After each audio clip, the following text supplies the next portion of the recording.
안녕하세요. 저는 시장에서 국밥집을 하고 있는 노인네입니다.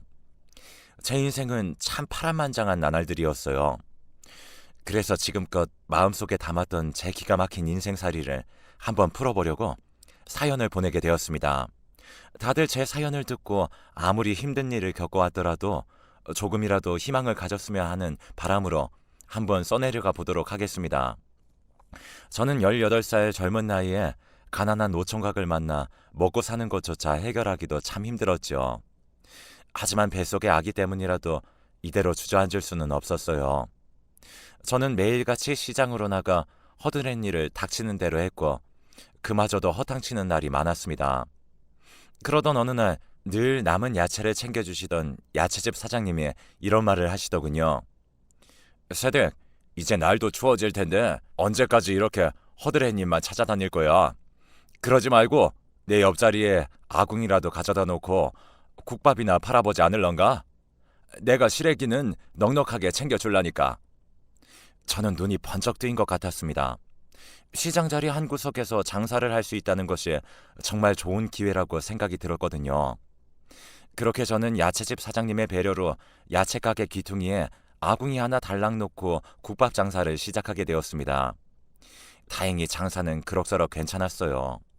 당시 시장 안에는 상인들이 끼니를 때울 만한 곳이 없었던 탓에 제가 끓인 시래기 국밥은 잘 팔리기 시작했어요. 처음엔 하루에 대여섯 그릇 팔리던 국밥이 다음 날에는 20그릇이 팔렸고 또 그 다음 날은 30그릇씩 팔렸어요. 저는 힘든 줄도 모르고 국밥을 열심히 끓였습니다. 시장 상인들의 도움으로 그렇게 자리를 잡았고 몇 년 후 작은 가게 자리까지 얻을 수 있었습니다. 장사는 꾸준히 잘 됐고 작은 가게는 늘 북적거렸죠. 언젠가부터 시장 상인들은 국밥을 배달해 주기를 원했고 이제는 남편까지 합세해 국밥집을 운영하게 되었습니다. 그렇게 찢어지게 가난했던 우리 부부는 조금씩 자리를 잡았고 첫 아들도 무럭무럭 잘 자라 어느새 5살이 되었습니다. 그러던 어느 날이었어요. 날씨가 궂은 날이어서인지 배달 주문 때문에 전화통이 쉴 새 없이 울려댔어요. 남편은 정신없이 국밥을 배달하러 갔었죠. 그런데 배달을 나간 남편이 돌아올 시간이 한참이나 지났는데도 돌아오질 않았습니다. 뭔가 이상하다는 생각이 들 때쯤 누군가 가게 문을 열며 소리를 질렀어요. 창수댁 큰일 났어. 저 사거리에서 창수댁 남편이 오토바이에 치였다고. 저는 그 순간 가슴이 철렁 내려앉았어요. 정신없이 아들을 들쳐업고 사거리로 뛰쳐나갔죠. 축축한 땅 위에 쓰러져 있는 남편의 모습이 마지막일 거라고는 생각지 못했습니다. 저는 그렇게 허무하게 남편을 잃고 말았습니다. 슬픔을 길게 느낄 새도 없었습니다. 남편 없이 어린 아들과 단둘이 살아가기 위해선 다시 국밥을 끓여야만 했죠. 하지만 불행은 한꺼번에 몰려온다고 했던가요? 생각지 못한 또 다른 불행이 저를 덮쳤습니다. 국밥집이 들어서 있던 상가 주인이 갑자기 가게를 빼라고 통보를 하더라고요. 겨우 자리를 잡은 국밥집을 빼라는 것도 참담한데 주인은 아무나 끓일 수 있는 국밥이니 주인이 제 자리에서 국밥집을 열겠다고 통보했습니다. 저는 그렇게 참담한 심정으로 다시 거리로 나올 수밖에 없었어요.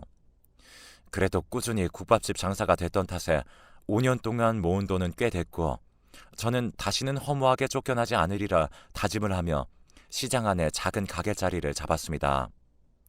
장수국밥이라는 간판을 내걸고 성실함을 미천으로 장사를 하며 정말 열심히 살았습니다. 어렵게 키운 하나밖에 없는 아들도 어엿하게 장성해 좋은 대학에 들어가는 기쁨도 저에게 안겨줬습니다.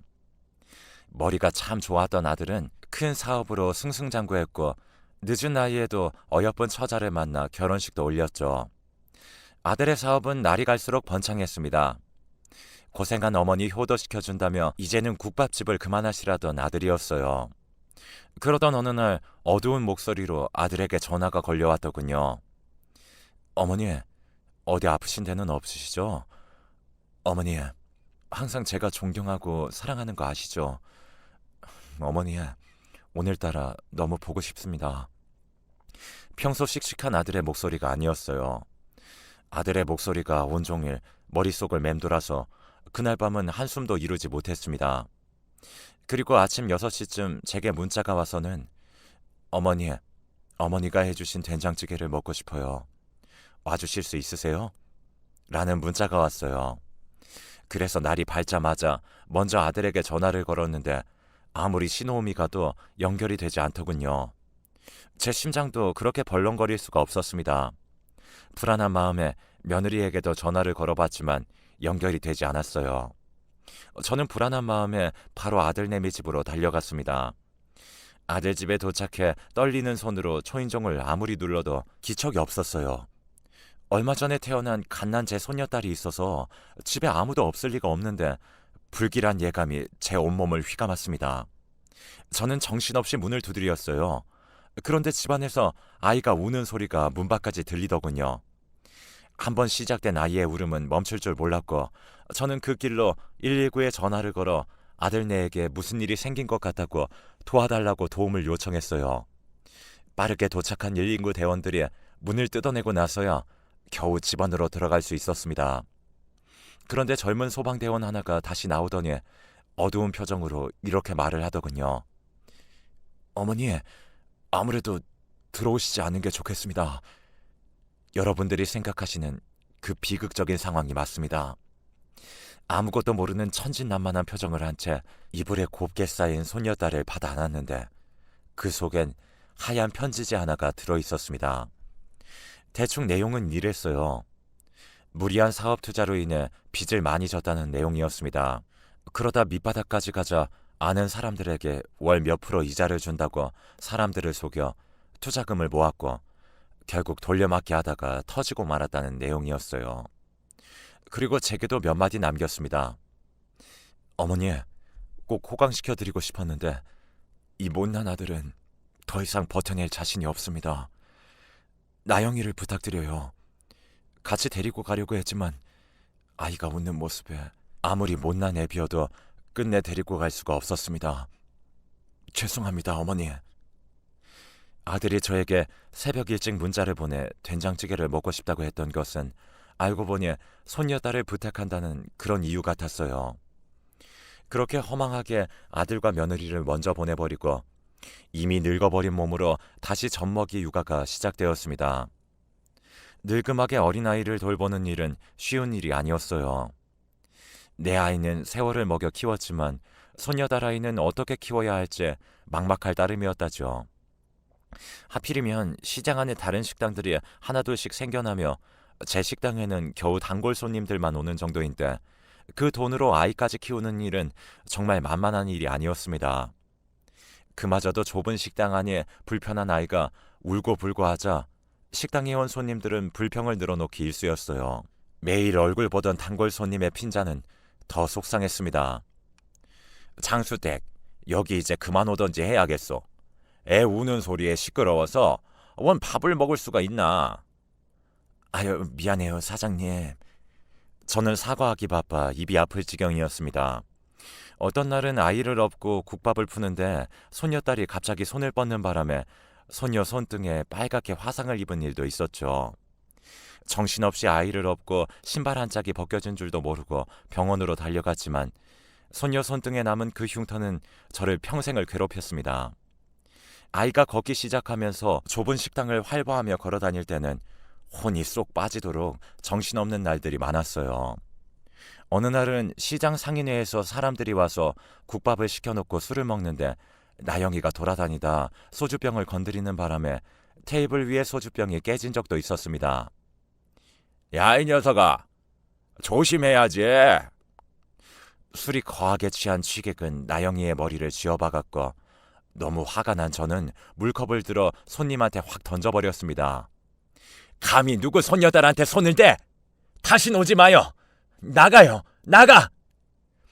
저는 어디서 그런 힘이 나왔는지 손님들을 전부 쫓아내버리고 소금까지 뿌렸던 기억도 나네요.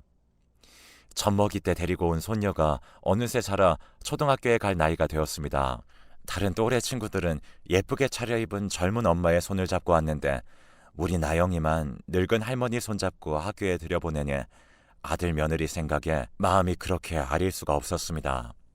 다행히도 손녀딸 아이는 그늘없이 잘 자라주었지만 엄마가 없는 빈자리를 제가 채워주기엔 부족한 부분이 많았습니다. 야, 빨간 뚝배기! 난 오늘 엄마랑 교복 사러 간다. 우리 나영이 초등학교 졸업식 날 짜장면이라도 사주려고 학교 앞에 마중을 나갔는데 나영이 반 친구로 보이는 한 아이가 나영이한테 그렇게 소리를 치더군요. 그 친구에게 나영이가 천연덕스러운 표정으로 대꾸를 하는데 저는 깜짝 놀라고 말았습니다. 나는 우리 할머니가 벌써 사줬다?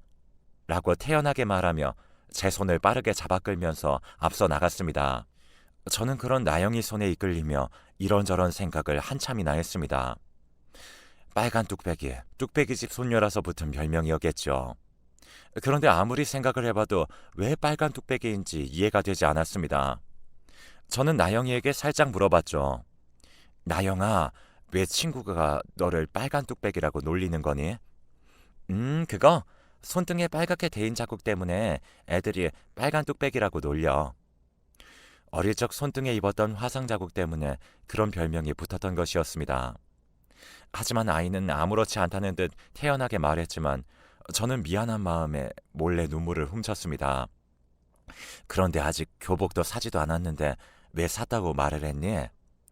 우리 반 선생님이 우리 집 형편을 아시고 내가 가는 중학교 선생님한테 미리 말씀해 주셨는데 졸업하는 언니들한테 깨끗한 거 받아서 내가 입을 수 있게 해주신대. 새 교복이 아니어도 정말 괜찮아? 할머니, 밤마다 다리 아파서 끙끙 앓잖아. 그 돈으로 약이나 지어 먹자. 왜 자기라고 새 교복을 입고 싶지 않겠어요. 그래도 손녀는 할머니 걱정에 내색을 하지 않았던 것이었습니다. 그런 손녀의 모습에 마음이 아프면서도 언제 이렇게 다 컸나 하는 생각도 들더군요. 그렇게 속이 깊었던 나영이는 훌쩍 커서 어느덧 고등학생이 되었습니다. 가난하고 모자란 할미 손에 컸어도 큰 사고 없이 잘 자라주었죠. 저는 그저 열심히 국밥을 팔아 나영이 뒷바라지를 하면 된다는 생각뿐이었어요. 그러던 어느 날이었습니다. 나영이가 학교를 가고 가게에 딸린 방 청소를 하고 있는 와중에 아이의 책상 속 깊은 곳에서 작은 종이를 우연히 발견하게 되었습니다. 처음엔 눈이 침침해서 잘 보이지 않았지만 자세히 들여다보니 그곳은 학교 급식비 납입 고지서였습니다. 그러고 보니 나영이 급식비를 준 것이 언제인지 잘 기억이 나질 않더라고요. 바로 그 순간 못난 할미 때문에 우리 손녀가 밥을 먹지 못했을까봐 가슴이 철렁했습니다. 바로 그때 가게 안에 전화가 요란하게 울리기 시작했어요. 저는 불안한 마음을 애써 부여잡고 수화기를 들었죠. 안녕하세요. 나영이네 집 맞죠? 예, 그런데요. 아, 나영이 할머님이세요? 저는 나영이 담임입니다. 수화기 너머로 들려온 담임 선생님의 목소리는 냉담하게 느껴졌습니다. 바로 나영이에게 무슨 일이 벌어진 것이라고 직감했죠. 담임 선생님은 나영이가 친구의 지갑을 훔쳤다며 저를 학교로 호출했습니다. 저는 담임 선생님의 말에도 우리 나영이가 절대로 그럴 아이가 아니라는 것을 잘 알고 있었지만 우선 가게 문을 정신없이 닫고 학교로 달려갔어요. 학교에 도착해 교무실 문을 열고 들어가니 잔뜩 억울하다는 표정으로 서 있던 나영이가 보이더군요. 나영아, 이게 무슨 일이냐? 나영이 할머님이시죠? 나영이가 저희 반 학생의 지갑에 손을 댔습니다. 저희 반에 이런 짓을 벌일 사람은 나영이밖에 없는데 아니라고 계속 고집을 부립니다. 아무래도 오늘 조회 시간에 급식비를 안 냈다고 야단을 좀 쳤더니 친구의 지갑에 손을 댄 것 같습니다. 나영이 담임 선생님은 우리 나영이가 범인이라고 확신하더군요. 저는 그런 선생님이 야속했지만 다 제가 우리 나영이를 잘 뒷바라지하지 못한 죄라고 생각하며 선생님께 고개를 숙였습니다. 선생님, 죄송합니다. 제가 다 잘못 키운 탓입니다. 다시는 이런 일 없도록 단단히 혼내겠습니다. 그러니까 한 번만 용서해 주세요. 그런데 나영이가 갑자기 발끈하며 선생님, 저 범인 아니에요. 왜 제 말은 믿지 않고 저한테만 그러시는 거예요? 짝. 저는 혹시라도 선생님에게 대들은 나영이가 학교에서 잘못될까봐 그만 나영이 뺨을 때리고 말았어요. 사실 제 손이 나영이 뺨을 때린 그 순간 저는 눈앞이 캄캄했었습니다. 아직도 저를 원망스럽게 바라보는 아이의 눈빛을 잊을 수가 없습니다. 그래, 내가 그랬어. 애들이 내가 급식비도 안 내고 그래서 급식 반찬이 개떡같이 나온다고 돈도 안 낸 주제에 밥은 꼬박꼬박 먹는다고 놀려서 급식비 내려고 훔쳤어. 이제 됐어? 이게 다 가난한 할머니 때문이잖아. 나영이는 그렇게 소리를 지르며 교무실을 뛰쳐나갔어요. 교무실의 선생님들은 혀를 끌끌 차며 따가운 눈초리를 보내더군요. 저는 연신 고개를 숙여 용서를 빌었고 도망치듯이 교무실을 나와 나영이를 찾았습니다. 하지만 나영이는 어디에도 보이지 않았어요. 어쩔 수 없이 가게에 돌아와 보니 문이 열려 있는 게 아니겠어요. 우리 나영이가 집에 먼저 와서 할미를 기다리고 있었구나 싶었는데 장롱문이 활짝 열려 있었고 나영이 옷가지와 장롱 깊숙이 숨겨둔 돈도 사라지고 없었죠. 저는 나영이가 가출한 것을 직감했습니다. 혹시라도 돌아올까 불을 환히 켜고 가게 문을 열고 기다렸지만 밤이 늦도록 나영이는 돌아오지 않더군요. 저는 경찰에도 신고를 하고 나영이를 찾아 나섰지만 경찰도 단순 가출이라며 적극적으로 찾지 않았고 저 혼자 온 동네를 미친 듯이 찾아 헤맸습니다. 며칠 밤낮을 가게 문을 열지도 못하고 찾아 헤맸습니다. 하지만 나영이는 어디에도 있지 않았습니다. 그래도 나영이가 돌아올 것은 여기뿐이니 곧 돌아오겠지 하고 마음을 다잡으며 가게 문을 다시 열었습니다. 하지만 나영이는 돌아오지 않았습니다. 그렇게 얼마나 지났을까요? 어느 날 단골 손님이 찾아와 국밥을 먹으며 얼마 전 결혼식장을 갔다가 우리 나영이를 본 것 같다고 말하는 게 아니겠어요. 정말이에요? 거기가 어디예요? 저는 그 자리에서 바로 가게 문을 닫고 나갔습니다. 단골 손님이 적어준 그 주소 하나만 들고 물어물어 그곳을 찾아갔죠. 서울에 있는 큰 예식장이었는데 거기서 접시를 나르는 나영이를 볼 수 있었습니다. 나영아, 아이고 이놈아. 할머니, 저를 알아본 나영이는 냅다 도망을 치려고 하더군요. 일로 와. 내가 왜 몰라? 내가 우리 손녀를 왜 몰라? 얄미는 네가 지갑을 훔치지 않았다는 것을 알고 있다고. 저희는 한참을 아무 말 없이 서로를 바라만 봤어요. 못 본 사이 부쩍 야위어 있는 아이의 모습에 가슴이 찢어질 듯 아팠습니다. 저는 손녀를 다시 데리고 가기 위해 나영이의 손목을 꼭 붙잡았지만 아이는 제 손을 거칠게 뿌리치더군요. 손녀의 입에선 모진 말이 쏟아져 나왔습니다. 다시는 국밥집으로 돌아가고 싶지 않다고. 지긋지긋한 국밥 냄새도 가난한 할머니도 다 싫어. 그 어린 것이 얼마나 한이 쌓여 있었을까요? 그동안 가슴속에 꼭꼭 눌러 담아놓았던 말들을 쉴 새 없이 내뱉었습니다. 다 못난 내 죄 같아서 가난으로 끌어들였던 것 같아서 저는 나영이를 끝내 데리고 올 수가 없었습니다. 다만 어디서 살고 있는지, 잘 살고 있는지만 소식을 알려달라는 말밖에 할 수가 없었죠. 나영이는 다행히 가지고 나간 돈으로 고시원도 구하고 아르바이트도 하면서 자기 앞가림을 하고 있는 것 같았습니다. 잘 지내고 있으니 다시는 신경 쓰지 말라는 차가운 말이었지만 저는 나영이가 몸 누일 곳이라도 있으니 내심 다행이다 싶었어요. 계속해서 아이를 남겨두고 돌아온 것이 마음이 쓰였지만 그날은 아이의 그 완고함에 돌아올 수밖에 없었습니다. 부모도 없이 허구한 날 국밥 냄새를 풍기는 할머니가 나영이도 지긋지긋했을 겁니다. 오랜 시간 작은 가게방에서 냄새나는 할머니랑 지내는 것이 아이가 얼마나 싫었겠습니까? 저는 그렇게 아이를 남겨두고 눈물을 훔치며 다시 돌아왔죠. 그때는 제가 더 국밥을 열심히 팔아서 아이 뒷바라지를 잘해주면 된다고 생각했어요.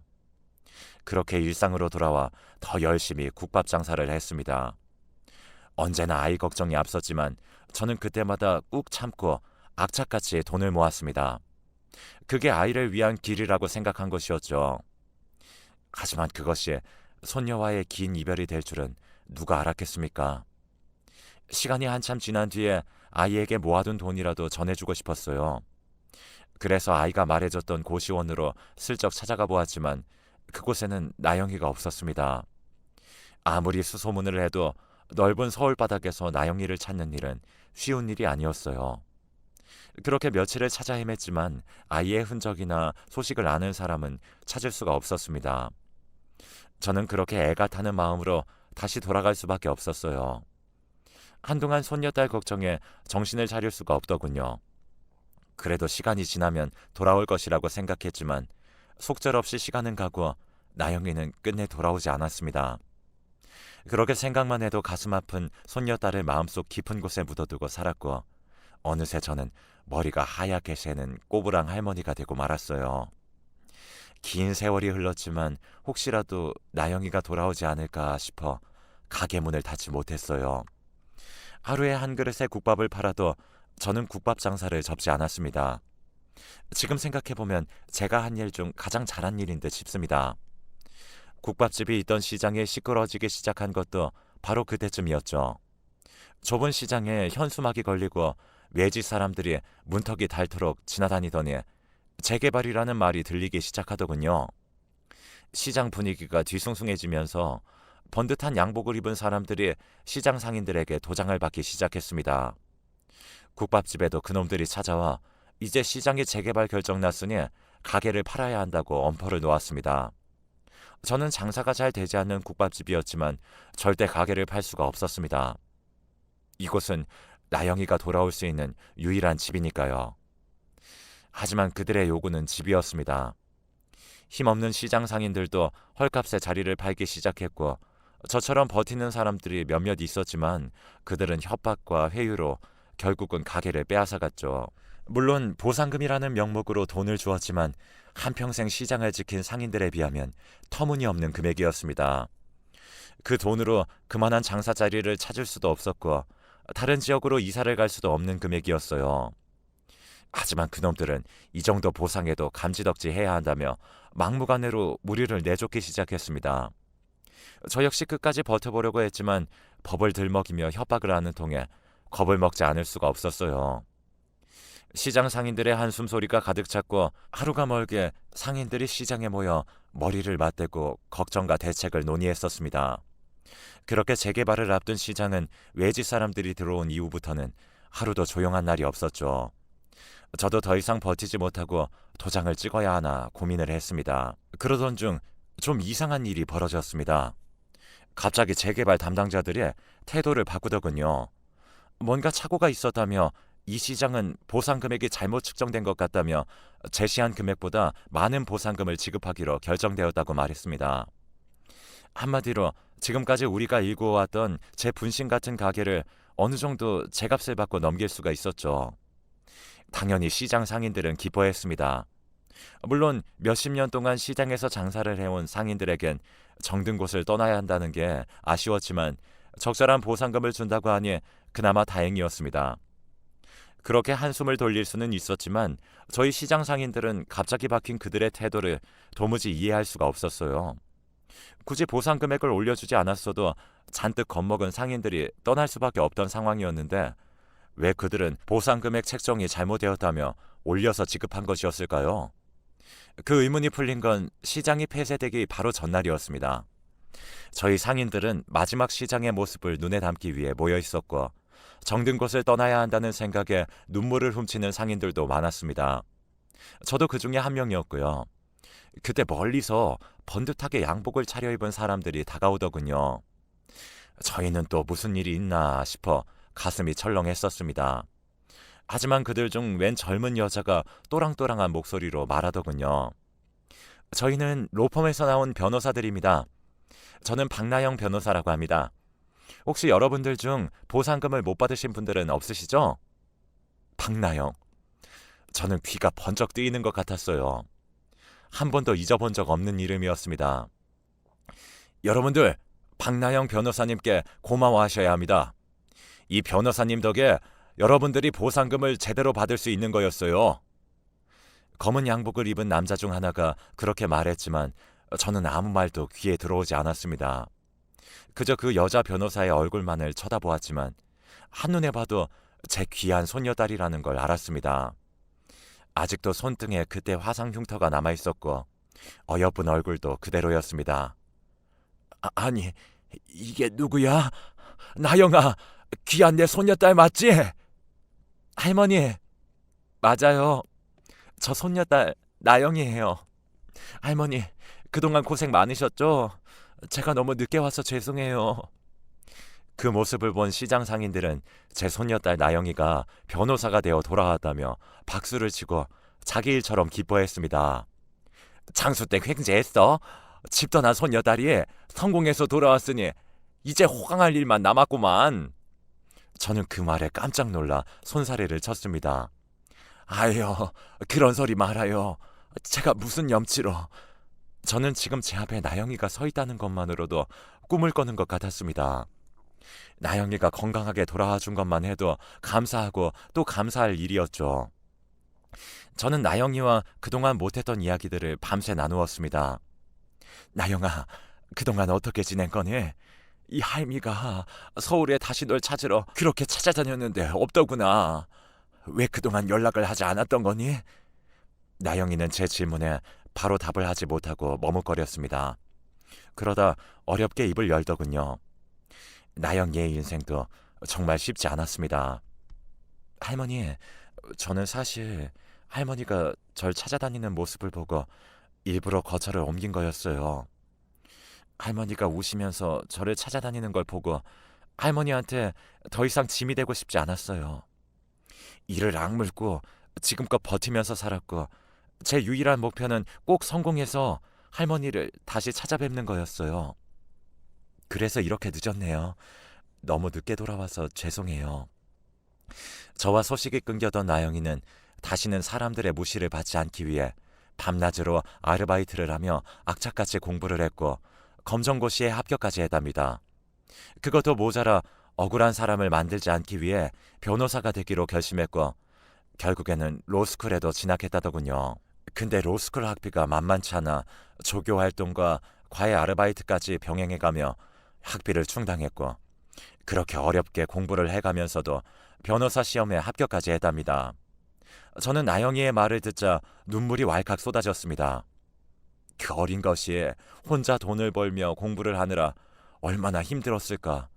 어려움이 있을 때마다 이 나쁜 할미를 얼마나 원망했을까. 그 생각에 제 가슴이 미어졌습니다. 저는 나영이의 빨간 화삭 자국에 남아있는 손을 꼭 붙들며 말했습니다. 나영아, 이 나쁜 할미 때문에 얼마나 고생이 많았니? 우리 손녀 얼마나 힘들었어.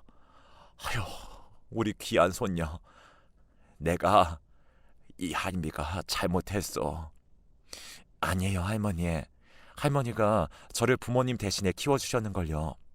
할머니 잘못은 하나도 없어요. 다 제가 고집을 부려서예요. 그러니까 할머니는 제 걱정 하나도 안 하셔도 돼요.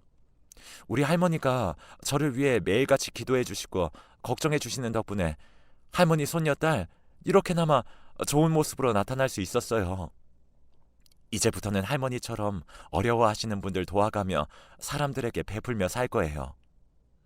우리 나영이는 어른이 돼서 나타나 마음씨 좋고 착한 아가씨로 성장했습니다. 그 모습을 보고 얼마나 대견하던지 지 엄마 아빠가 하늘에서 보면 얼마나 기뻐할지 생각하니 얼마나 울었는지 모릅니다.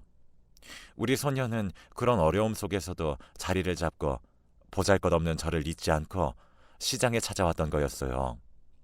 그리고 우연치 않게 부당하게 진행되고 있는 시장 재개발 사정을 알게 되었다더군요. 그런 상황을 알게 된 나영이가 직접 개발사와 시청을 찾아다니며 정당한 보상이 이루어지도록 힘을 쓴 것이었고 그 때문에 저와 시장 상인 모두가 보상금을 제대로 받을 수 있었던 것이었습니다. 할머니, 제가 너무 늦게 와서 죄송해요. 변호사가 되는 게 생각처럼 쉽지 않더라고요. 그리고 변호사 돼서도 적응을 하느라 좀 늦었어요. 이제는 할머니랑 같이 살면서 평생 할머니 옆에서 지켜드릴게요. 할머니, 사랑해요. 이 모든 사실이 알려지자 시장 상인들은 나영이에게 무척이나 고마워했고 아무것도 해준 것 없는 이 할미한테 이렇게 돌아온 손녀가 그렇게 고마울 수가 없었습니다. 저희 두 사람은 그날 밤 그렇게 그동안 못 나눴던 얘기를 나누며 서로의 진심을 알게 되었습니다. 오랜만에 가게에 달린 비좁은 쪽방에서 나영이와 저는 손을 꼭 잡은 채 잠이 들었죠. 오래간만에 아주 편안한 밤이었어요. 그리고 얼마 후 우리 손녀딸과 함께 집을 얻어 아주 잘 살고 있습니다. 늙은이 옆에서 누군가 있어준다는 게 너무 든든할 수가 없어요. 이런 기회를 주신 모든 신들에게 감사할 따름이었습니다. 저는 이번 사연을 통해서 꼭 하고 싶은 말이 있습니다. 나영아, 이 하임이가 부족해서 참 미안했다. 내가 네 엄마 아빠 몫까지 다 해주고 싶었는데 그렇게 못해줬구나. 그래도 이렇게 잘 커져서 정말 고맙다. 이 하임이가 이제 바라는 건 너의 행복뿐이란다. 기적 같은 지금을 선물해줘서 참 고맙다. 사랑한다. 내 손녀딸. 이 사연을 보신 모든 분들도 항상 건강하시고 이번에 다시 한번 느낀 것이 있습니다. 사람이 간절히 원하고서 바라는 게 있다면 그 간절함이 현실이 될 수 있다는 것을요. 이 늙은이는 이만 사연 줄이도록 하겠습니다. 감사합니다.